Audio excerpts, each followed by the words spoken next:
আজকে অনেকটা খাওয়া দাওয়া করতে দেরি হয়ে গেছে, দুপুরের খাবার। তো আসলে একটু ব্যস্ত ছিলাম। তো আজকে একটু শর্টকাটে দেখি কি করলাম, চলো তোমাদের দেখাই।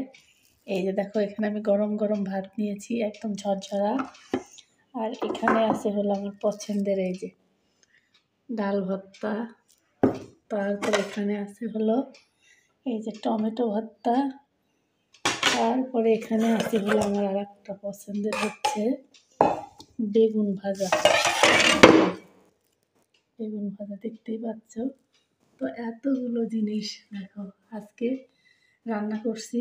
এত তো খাবো না, শুধু বেগুন ভাজিটা খাবো আর ডাল ভর্তা খাবো, কারণ আমার ভীষণ পছন্দ বেগুন ভাজি আর ডাল ভর্তা।